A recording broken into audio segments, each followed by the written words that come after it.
Bien. Ojalá participen un poco, aunque sea para decir algunas dudas o consultas.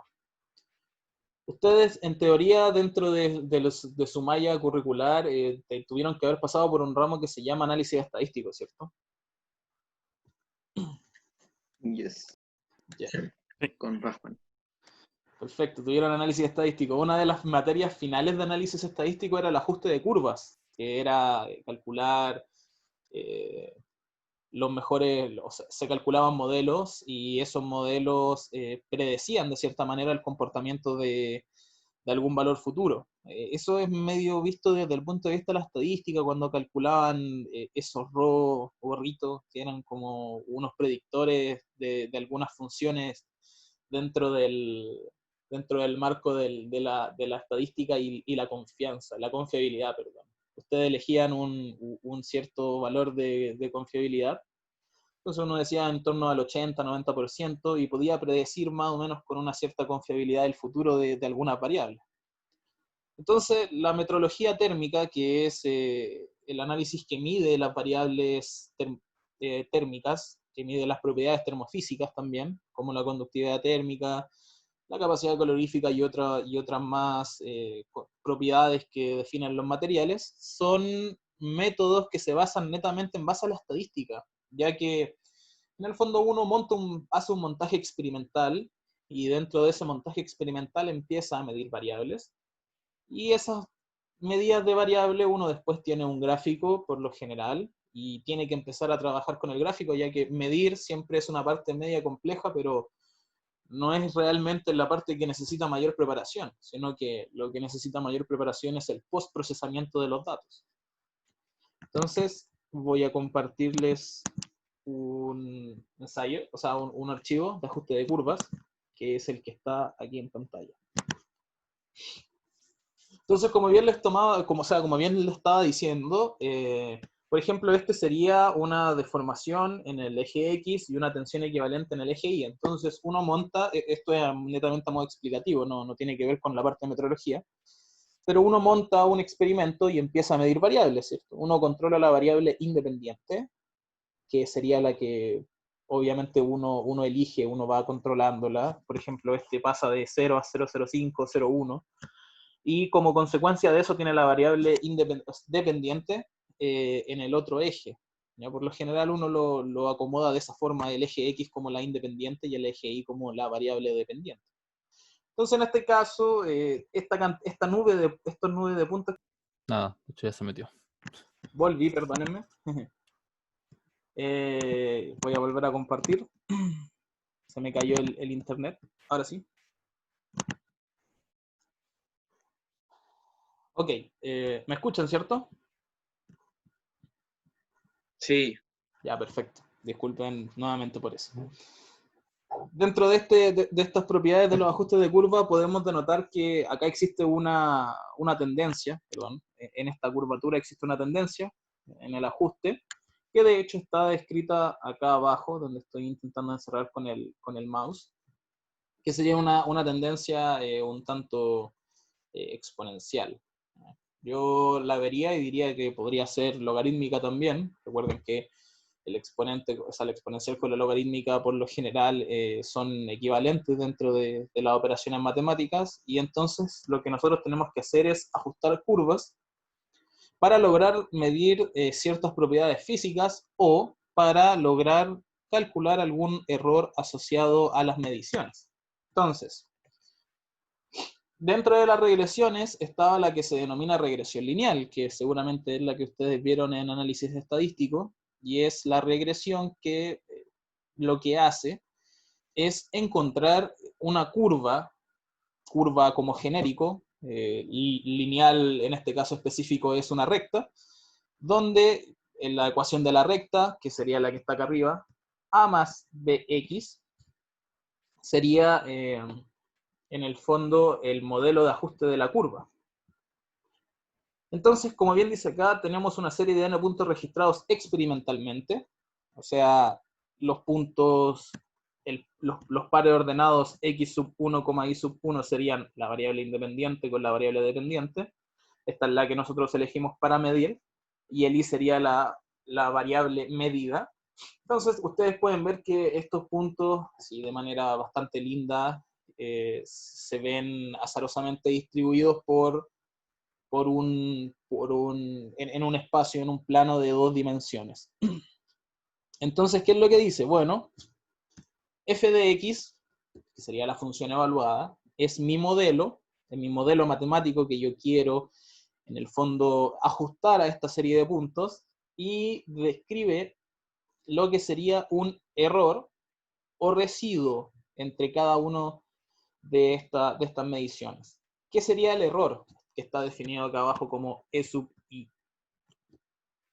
El error sería el punto medido, o sea, el punto que está, los puntos que están acá, que son material discreto, no continuo, menos la función, que sería la función de prueba, la función a más bx, evaluada en el mismo punto.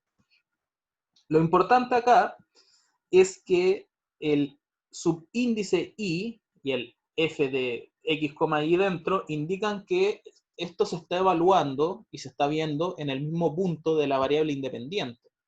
O sea que si yo dentro de mi experimento me puse a medir, por ejemplo, en un 1, imaginemos que este punto negro del primer punto izquierda hacia abajo está medido en el eje X en el punto 1, entonces mi punto 1 con mi medición experimental nos va a dar un cierto valor.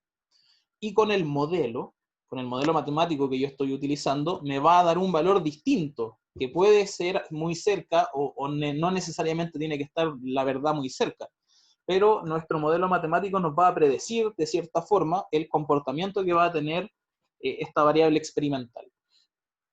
Entonces, como bien pregunta ahí la diapositiva, ¿cuál sería el criterio para un mejor ajuste? Ahora, el criterio para un mejor ajuste va en función al error o el residuo. Entonces, ustedes tienen que tener bastante claro lo que sería dicho error o residuo. Antes de avanzar, pregunto, ¿hasta acá existe alguna acotación, alguna duda? ¿Se escucha bien? ¿Se entiende? Sí, se escucha bien. Sí, todo bien, perfecto. Entonces, en función a este error o residuo, nosotros vamos a hacer un ajuste de curvatura, o sea, un ajuste de curva, no de curvatura, perdón, un ajuste de una curva en específico para lograr predecir el modelo. Entonces, ¿qué es lo que queremos hacer? Queremos minimizar nuestro error, ¿cierto?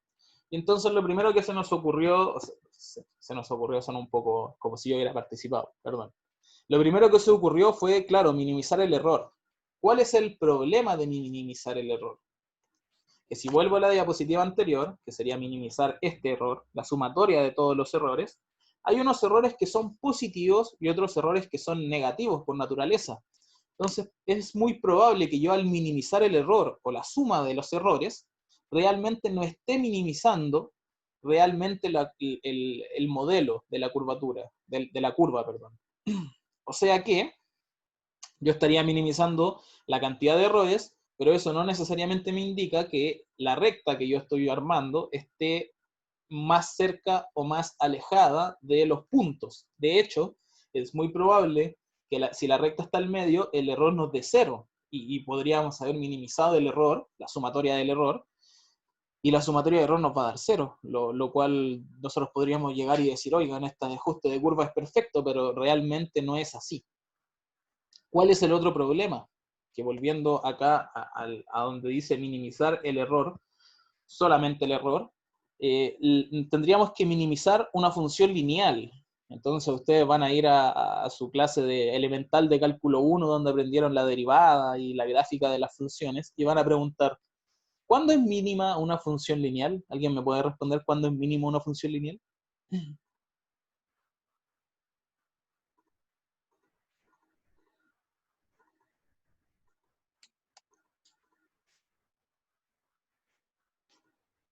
Bueno, en vista de que nadie respondió, seguramente porque lo están pensando, espero. Realmente la función lineal no tiene mínimo. La función lineal es mínima cuando cuando tendemos al menos infinito, en el caso de que la función sea una recta positiva, o sea, una recta en el tercer y primer cuadrante, y sería en el más infinito si es que, en caso contrario, sería una recta que pase por los otros cuadrantes, en el caso de la canónica, que es la que pasa por el origen. Así que realmente no podemos minimizar el error de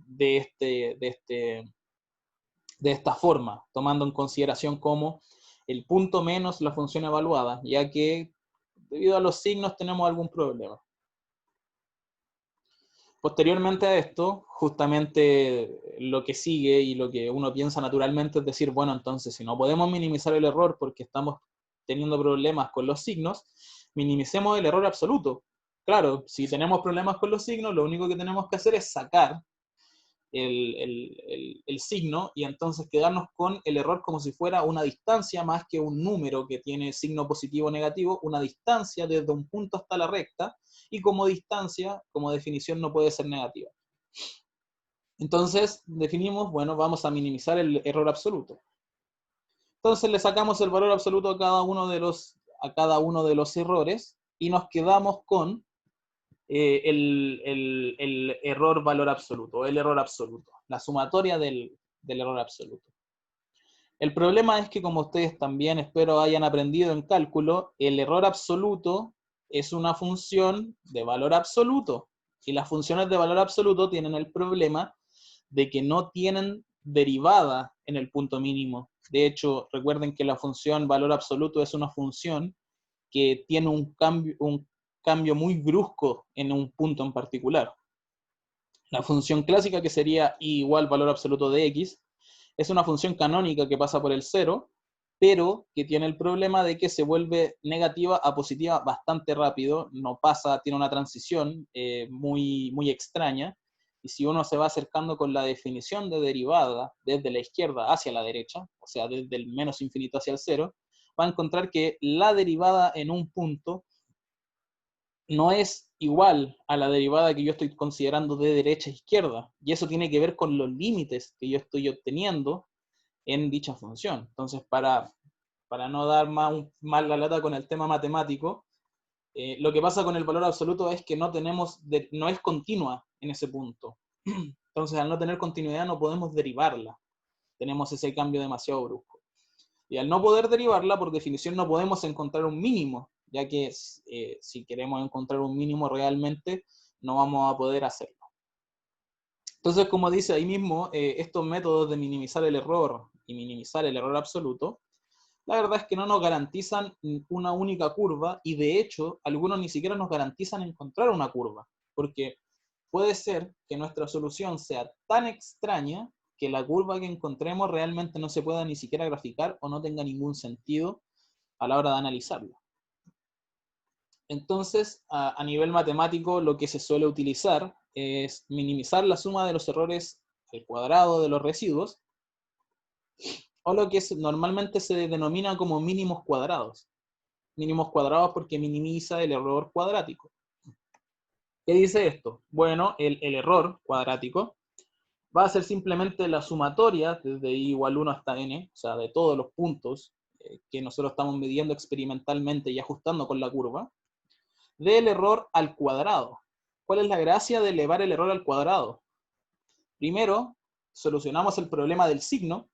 Claro, ya no tenemos el tema de que los signos eran positivo y negativo y por lo tanto se cancelaban, ya que al ser todo al cuadrado se nos vuelve por definición todo positivo, ¿cierto? Y además solucionamos el problema de la no existencia de la derivada. O sea, ahora sí tenemos la derivada, ya que de hecho una función cuadrática por definición siempre tiene o un mínimo o un máximo. Recuerden que la función cuadrática cambia de sentido, pero no de manera brusca, sino que de manera bastante suave. O sea, acá aseguramos, a diferencia de si intentáramos minimizar el error al cubo, el error a la cuarta, el error a la quinta, que tienen mínimos y máximos relativos, acá nosotros estamos asegurando que el error que vamos a encontrar va a minimizarse y no a maximizarse por definición de cómo está ahí. No es que vamos a encontrar el máximo error, sino que siempre va a ser el mínimo por la definición de cómo se escribe esta función. Siempre va a ser una función positiva que va a tener en el fondo un mínimo. Entonces, ¿qué dice? Bueno, el residuo, como está definido en la diapositiva anterior, voy a devolverme, es el punto menos la función evaluada en el punto de la variable independiente.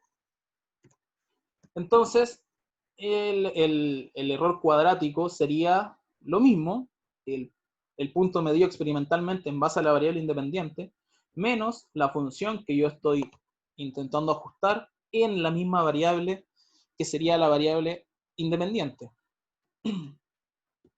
Y todo eso al cuadrado.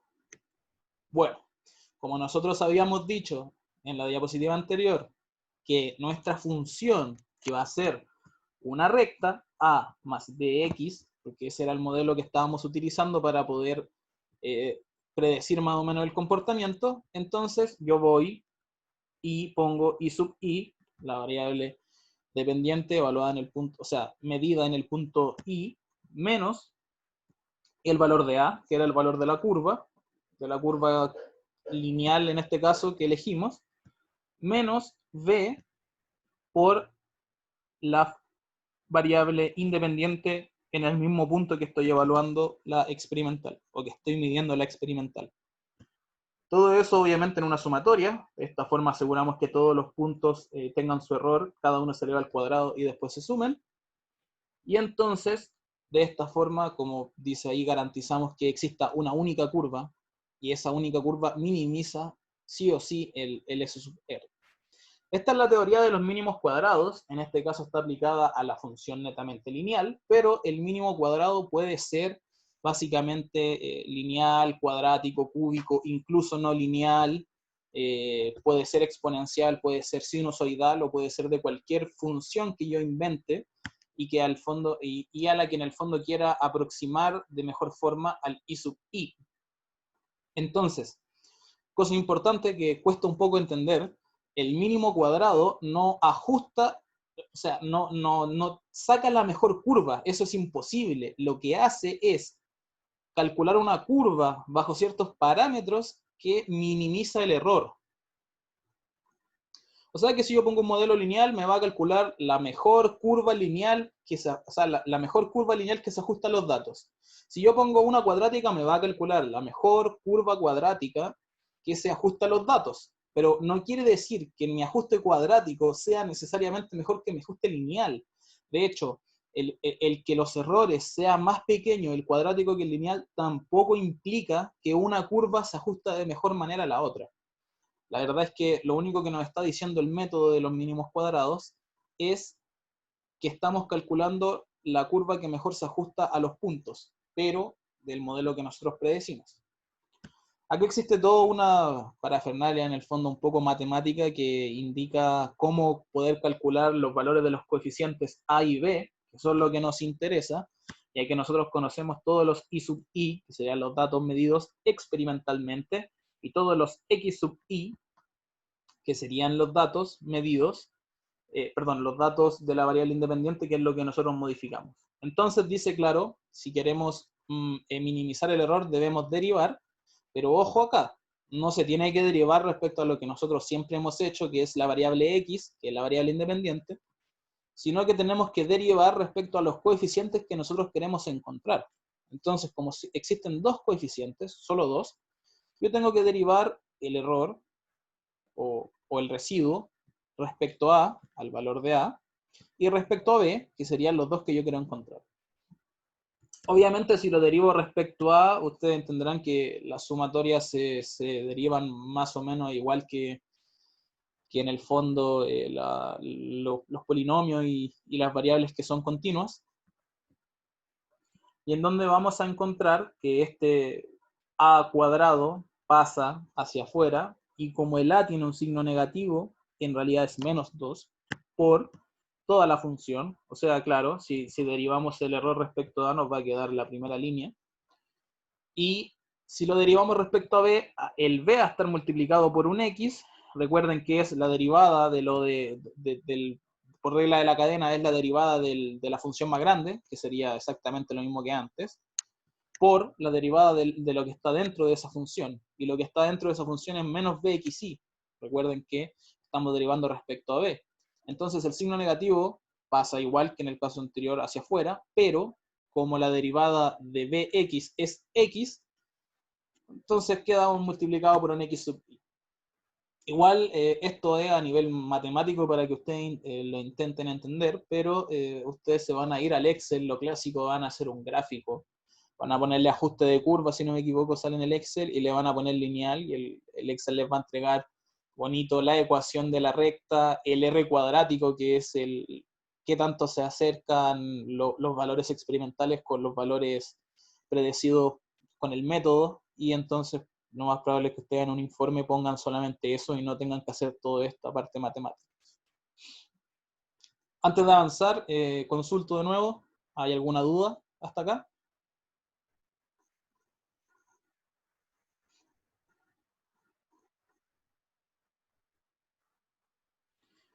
Todo bien. Vale. Sigamos entonces. Como consecuencia de lo que les explicaba anteriormente, que eran la derivación y en el fondo en encontrar los coeficientes A y B, llegamos a lo que sería un sistema de ecuaciones lineales de 2 por 2. Bien. Sistema de ecuaciones lineales que nos va a dar como resultado el valor de B. Claro, B es todo esto que se despeja del sistema de arriba y A sería el otro valor.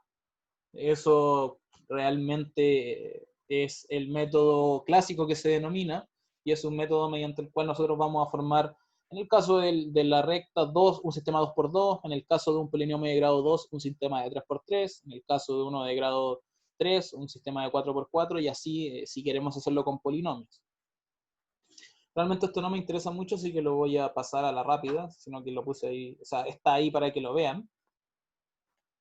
Y hablemos un poco de lo que sería la linealización. La linealización es aplicar transformaciones matemáticas que nos permiten usar modelos que originalmente eran lineales, o sea, no lineales, perdón, y transformarlo a modelos que serían lineales. Entonces acá hay un ejemplo que dice f de x es igual a x cuadrado, entonces se define una función g sub 1 que va en una variable u, no en una variable x, y se pone en el fondo que u es igual a x cuadrado. Entonces al final nosotros estamos linealizando con esta g sub 1 de u igual a u, la variable, la función anterior que era f1 de x igual a x cuadrado. Eso de linealización espero que lo hayan visto en algún momento dentro de la carrera. Y la verdad es que para el tema netamente de la metrología térmica no se utiliza tanto como sí se podría utilizar de otras maneras. Y en lo que se utiliza netamente es aplicar algunos logaritmos naturales, como lo hacen acá, por ejemplo, a por t elevado a n, que es una variable no lineal, o sea, es una función no lineal porque el t, que sería la variable independiente, está elevada a un número n. Y bueno, dicen, vamos a linealizarla con un cambio de variable b, que va a ser k más n por b, donde k es logaritmo natural de a, sería este, y el b sería el logaritmo natural de t. Ahí es simplemente aplicar una función logarítmica. Como bien les decía, esto tampoco es en particular tan importante para el caso del laboratorio. ¿Cómo vamos a cuantificar el error de la regresión lineal? Bueno, aquí tenemos algunas cosas, medias estadísticas que nos hablan en el fondo de la media, del error o residuo, de la desviación estándar y del error de la regresión, que es distinto el error de la regresión a el residuo del valor medio que se tiene que ver en torno a la media, que es la que está acá arriba. Bueno, ¿qué dice esto? En el fondo que como resultado del ajuste, nosotros vamos a tener un error, que es el que nosotros vamos a minimizar, que no conocemos. Antes de hacer todo el ajuste, nosotros no conocemos dicho error.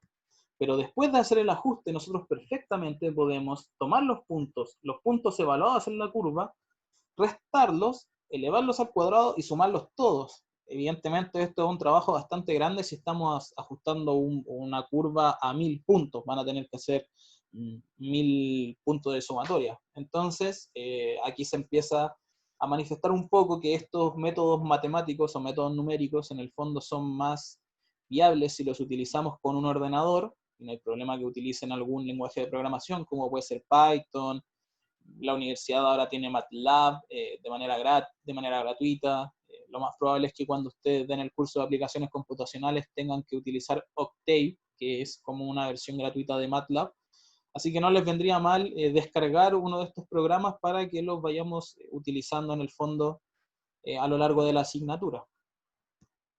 Tengan en consideración ese error porque es muy importante en la próxima clase cuando hablemos del KD2 Pro, que es un instrumento para medir la conductividad térmica. Vamos a hablar de un error y siempre tenemos problemas respecto al error que nos entrega en el fondo el dispositivo. Así que por eso se los explicaba. Acá existe una forma de estandarizar el error de la aproximación, que sería como dice ahí, error estándar, que nos permitiría en el fondo comparar algunos tipos de errores, y otra cosa que nos interesa, el coeficiente de determinación, que explica qué tan cerca están sobre la recta algunos puntos. Entonces, si el coeficiente de determinación o el R cuadrático es 1, todos los puntos están sobre la recta, nuestro ajuste es espectacular, es perfecto.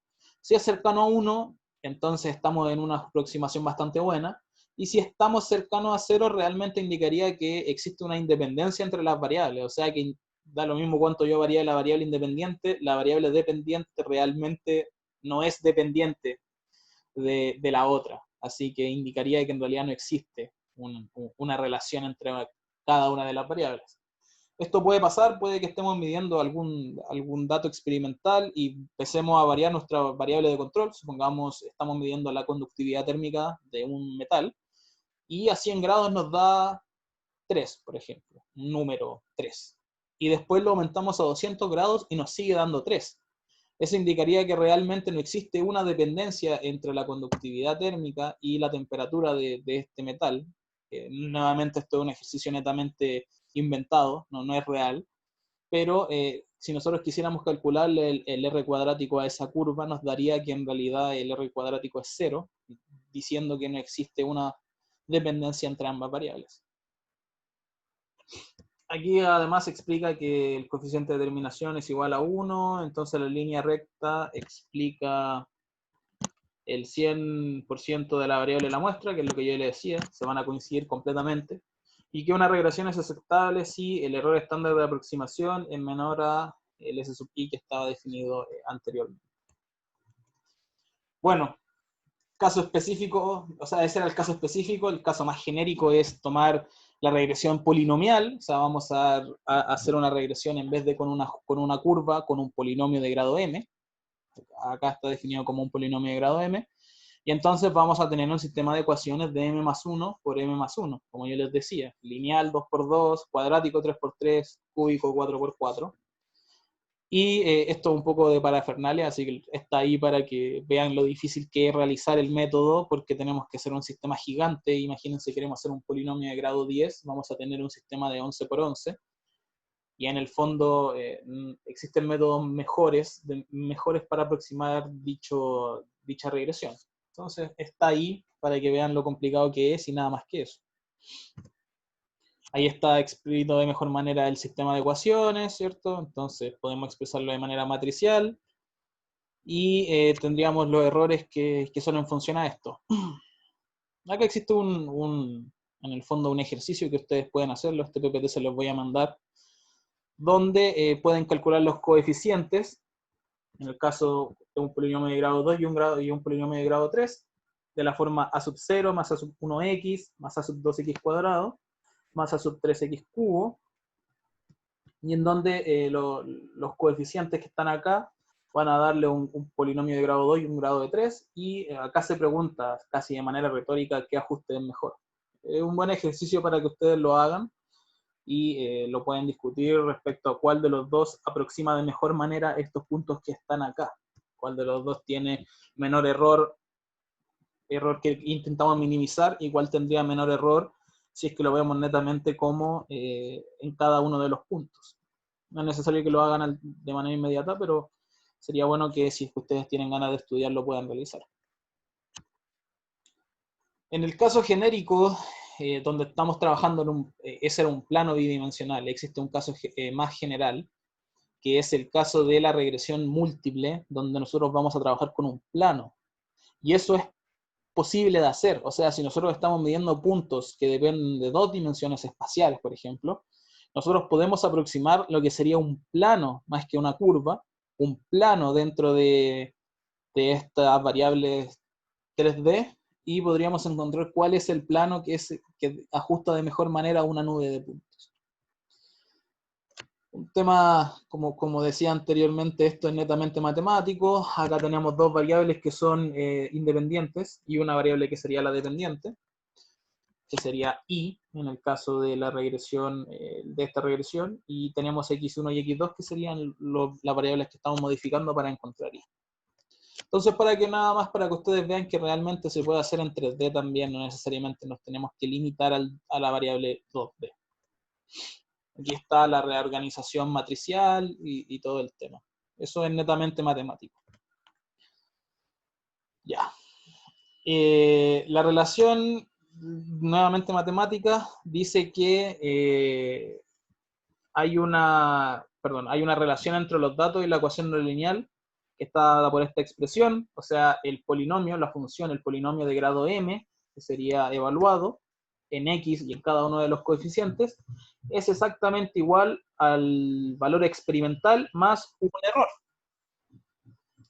Entonces dice, de manera más simple, solamente evaluada en el punto, ya no en los coeficientes, que el error, perdón, que la variable medida es igual a la variable que nosotros queremos ajustar más este error. Ahí habla del modelo no lineal, que es lo que estamos viendo ahora, se puede expandir en base a la serie de Taylor. ¿Por qué se puede expandir en base a la serie de Taylor y por qué no se mencionó en el lineal? Debido a que el lineal en sus derivadas se van volviendo ceros, y en el caso de los polinomios tenemos derivadas finitas hasta que se vuelven cero, recuérdenlo siempre. Y existirán algunos modelos no lineales que tienen derivadas infinitas. El seno, por ejemplo, siempre va a coseno, seno, coseno, seno, coseno, seno. Por lo tanto, nunca se vuelve cero su derivada, y su error nunca va a ser cero tampoco, porque el error siempre va a existir debido a que las derivadas en la expansión de la serie de Taylor nunca se hacen cero. Entonces, que tengan en consideración esa parte. Por lo general, por eso se ocupan polinomios y no se ocupan algunos otros modelos. Y debido justamente a esto es que muchas veces se prefieren polinomios de grado más bajos que polinomios de grado altos para empezar a realizar algunas aproximaciones, ya que los polinomios de grados más altos tienen derivadas asociadas más largas. O sea, tenemos que derivar más veces una función para que la derivada se haga cero. Entonces, esta sería una forma matricial de ordenar en el fondo ¿cómo se llama? El problema. Y esto es un método que se denomina OLS, que a diferencia del caso anterior es mucho más general y no necesitamos hacer sistemas tan grandes y tan complejos para lograr resolverlo. No es necesario que eso lo aprendan, solamente que lo tengan ahí visto. Realmente gran parte de esto es un recordatorio, así que no lo vamos a utilizar así a nivel tan matemático. Eso es para que lo tengan en consideración. Si alguno tuvo métodos numéricos, seguramente recordará un método que se llama Newton-Raphson.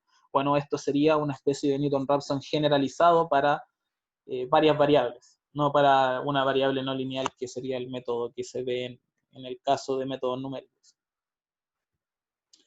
Bueno, casi finalizando, el método ELS deja de manera genérica la solución de la matriz de esta forma, y entonces resolverla es bastante fácil. Solo tenemos que definir Z sub J y D sub J, que serían un ordenamiento de matrices que en el fondo es bastante fácil de hacerlo. Si alguien quiere meterse más en esto, puede buscar en internet el método matricial o el método OLS para mínimos cuadrados, y realmente es bastante útil, bastante más útil que el método clásico, que fue el primero que vimos, que es el que se ocupa por un tema pedagógico, es más fácil de entender, y es el método donde se forma un sistema bastante grande de m más 1 por m más 1, para el caso de los polinomios solamente.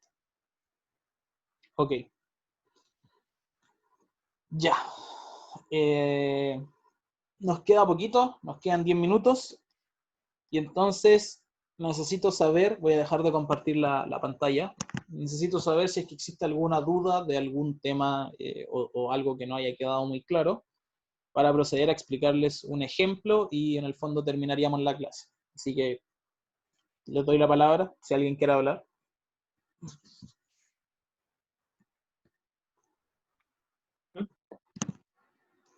Tengo una duda yo, Sí, dígame. en relación a lo que estamos viendo en general. O sea, supone que todo lo que estamos viendo en esta clase es algo que vamos a tener que manejar para el desarrollo del laboratorio, una introducción, una contextualización, algo así. Claro, serían Que, métodos que se utilizan para medir variables termodinámicas. Sí. ok, pero son cosas que uno como vamos a tener como que manejar y emplear así como para cada caso, o...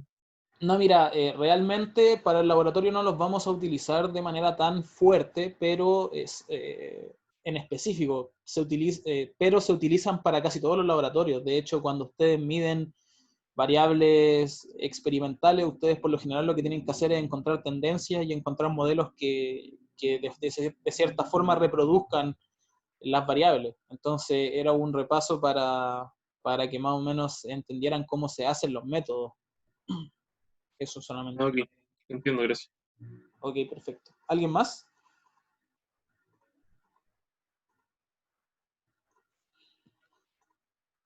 Bueno, me parece que nadie A más. ver. Entonces voy a compartirles la pantalla,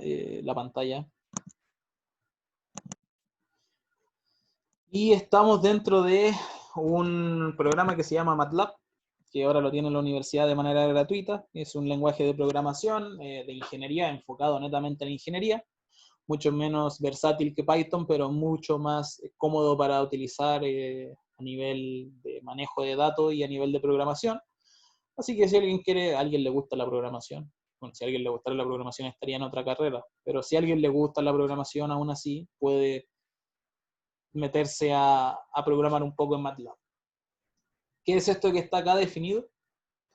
Bueno, es una función método cuadrático, o sea, es un, perdón, no es una función del método cuadrático, es una función del mínimo cuadrado, que lo que hace es insertar una función cualquiera, en este caso sería la primera línea, el primer comando, que es x más 1, esta sería la función, la que está después de el arroba x, y entonces a esta función lo que vamos a hacerle es simular una medición experimental. De hecho, lo vamos a hacer.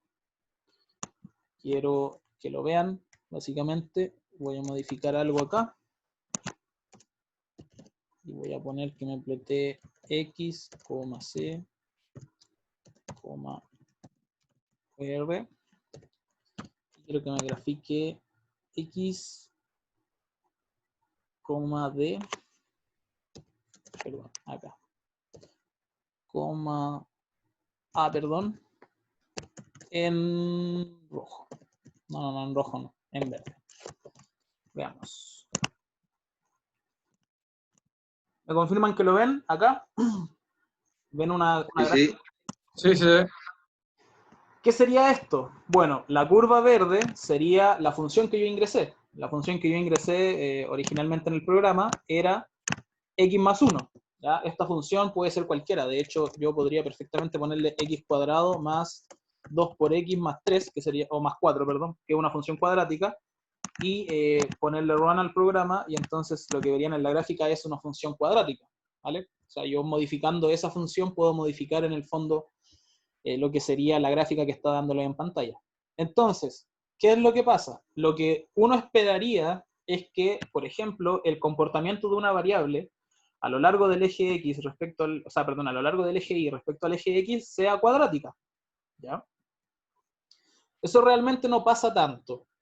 Entonces, ¿qué es lo que intenta simular estos puntos rojos? Sería intentar simular la medición experimental. La medición experimental viene con algo que se denomina ruido, que tiene que ver con la sensibilidad que tienen cada uno de los métodos que usamos para, en el fondo, medir. Y si ustedes quieren verla de otra forma, no como puntitos, como normalmente se vería el ruido, asociándolo al tema acústico, yo podría perfectamente ir hacia abajo y decirle que en vez de dármelo con puntos, me lo dé con líneas continuas y van a ver más o menos lo que sería el ruido en este caso. Pero voy a decirle que me borre esta y que me amplifique un poco el ruido. El ruido se controla con una función que se llama RAM. Entonces le voy a poner que me lo duplique, que me duplique el ruido en el fondo.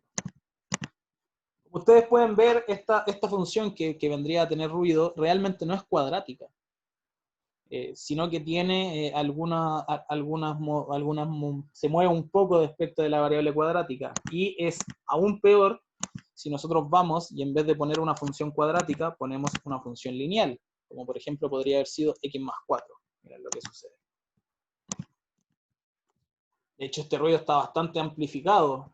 Si queremos ver, lo voy a reducir un poco. Aquí, como pueden ver en las funciones lineales, el ruido es un poco mayor. Por ejemplo, ese sería una variable que nosotros queremos medir con una aplicación de un poco de ruido. Entonces, si quieren ver la variable original, la vamos a activar para que me la dé.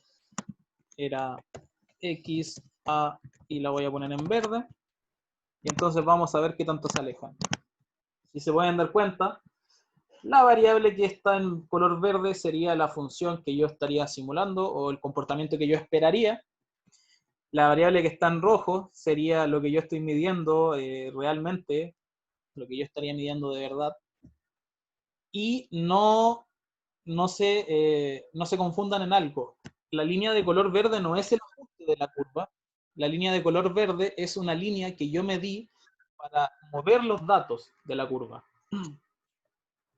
Entonces, al final, la línea de color verde es una línea netamente imaginaria. Yo no la conozco. En el caso experimental, la línea de color verde no la voy a tener.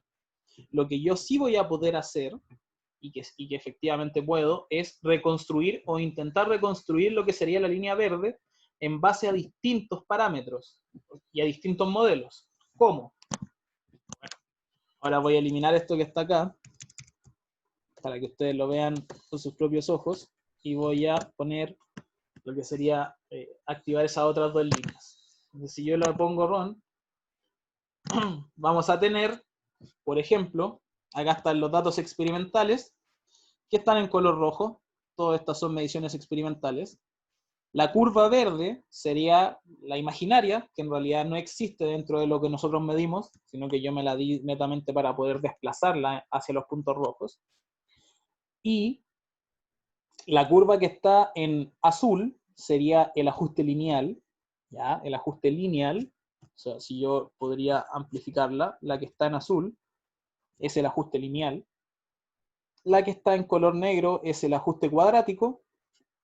Y adicionalmente puse una que está en color morado, que sería un ajuste sinusoidal, que realmente no tiene ningún sentido, ya que, como pueden ver, sería más o menos una función de senos que minimice el error respecto a los puntos.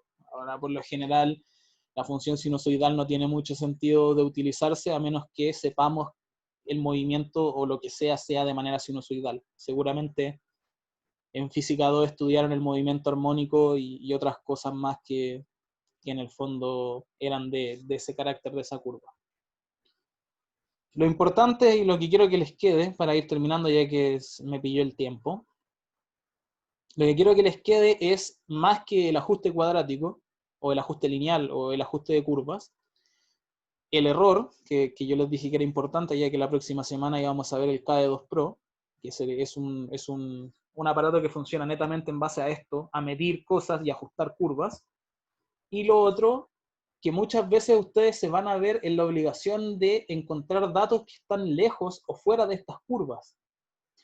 Y entonces lo más probable es que ustedes digan, bueno, yo en este caso estoy trabajando en un rango de 0 y 10, pero me están pidiendo el valor 20. El valor 20 no está ni entre 0 ni 10.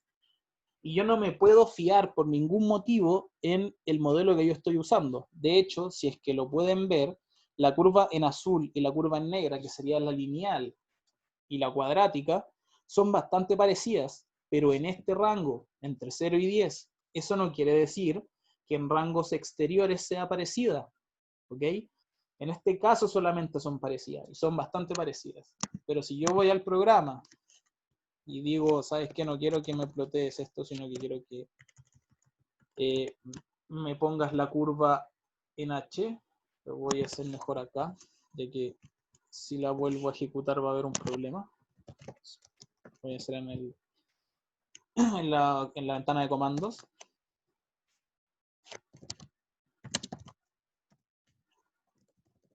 Ahora quiero que me grafique la G entre 0 y 10.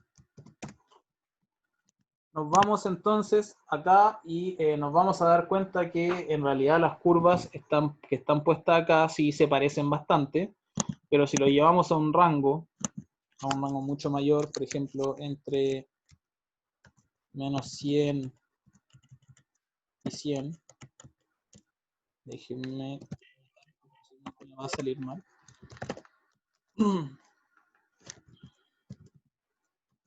H entre menos 100 y 100.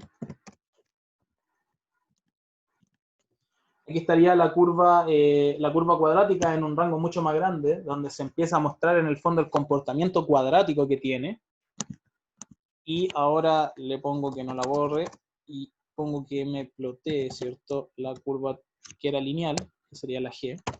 En el mismo rango voy a tener las dos curvas superpuestas. Y entonces, si se dan cuenta, entre el 0 y el 10, pegaditas, tan bonitas las dos, de hecho son muy parecidas, lo acabamos de ver. Pero ¿qué pasa si nosotros queremos salir y nos queremos predecir el 40? Ya tenemos una diferencia bastante grande entre los puntos. Y si queremos predecir el 80, se nos va agrandando cómo se comporta este error relativo entre cada uno de ellos. Entonces, no es tan simple como llegar y decir, bueno, voy a sacar del rango la predicción, voy a extrapolar, como dicen muchas personas, y voy a sacar en el fondo de la medición el punto, y claro, puede que mi curva, que mi recta funcione bastante bien entre 0 y 10, y tengamos un error bastante pequeño, y seamos rigurosos y digamos, no, el error es del 0,5%. Pero eso no implica por ningún motivo que fuera del rango sí sea válido el aplicar este método. Porque, ¿qué es lo que pasa? Si nosotros estábamos en el rango entre 0 y 10, aproximamos algo que tenía un comportamiento cuadrático con algo que tenía o sea, lo aproximamos con una curva lineal, vamos a tener este problema. Y vamos a decir, oye, quiero medirlo en el 60, o quiero intentar predecirlo en el 60. Vamos a llegar al 60 y vamos a predecirlo con la lineal que debería estar aquí. El X en 60 debería ser aproximadamente 65. Claro, es lineal. Y realmente el comportamiento según teoría y seguramente según la práctica nos va a decir que más o menos en el 60 no se comporta así, sino que aproximadamente es de 80 y tanto, no de 60 y tanto como habíamos predecido. Así que tengan cuidado, mucho cuidado en extrapolar o sacar del rango en el fondo de medición los ajustes de curvas y tengan mucho cuidado con lo que significan los errores también, porque como bien digo, el que entre 0 y 10 hay un error muy pequeño no implica que fuera del rango lo haya. Ok, me pasé por 5 minutos. Voy a dejar de compartir. Obviamente esto será subido a YouTube y el PPT que utilicé será subido al ¿cómo se llama? Al Classroom, al Google Classroom. Dejo la instancia para dudas y consultas y en caso de que no haya ninguna, estaríamos viendo algún día, en la próxima semana, como ya voy a empezar a trabajar, sería la clase grabada. O voy a hablar con Felipe para ver bien cómo lo vamos a hacer, pero cualquier duda, o sea, cualquier eventualidad se la informamos por el Google Classroom y seguiría siendo este el horario, para que vean el video o en caso de una eventual clase en vivo que la podría hacer alguna otra persona para que sea especialista en los temas, les aviso y entonces ustedes se conectarían a esta misma hora. Así que, de nuevo, instancia para dudas, consultas. ¿Alguien quiere decir algo? Sí, una duda. Dígame. Que yo no me conecté la primera vez, entonces no sé si de qué hablaron, si es que cómo iba a ser la modalidad o algo. Claro, básicamente lo que dijimos era que el laboratorio iba a ser todas las semanas, como una especie de mini cátedra, que iba a durar 1 hora y no 2 horas como dura siempre, y que en el fondo íbamos a evaluar 3 informes más o menos, 3 informes por así decirlo, Ujú. y se iban a dar una fecha para los informes, se iban a dar un plazo para que se entregaran. La asistencia no es obligatoria, y ahora menos porque va a ser grabado, así que no te preocupes por la falta, y que cualquier eventualidad iba a ser avisado por el Google Classroom. Solamente eso, en el mismo Classroom, que me pueden mandar un correo, por favor. Te voy a dejar mi correo en el chat, de hecho, voy a poner al tiro, para agregarte si es que no estás. Y ahí mismo está el PPT que se utilizó en la primera clase, así que ahí mismo puedes ponerte al día, que era básicamente el reglamento y otras cosas, no pasamos materia. Ya, ok. Muchas gracias.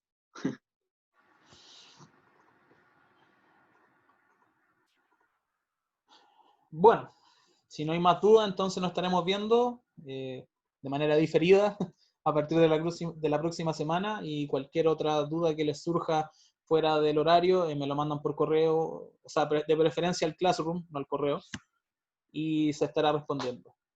Cuídense, que estén muy bien y que tengan una muy buena semana. Muchas Igualmente. gracias.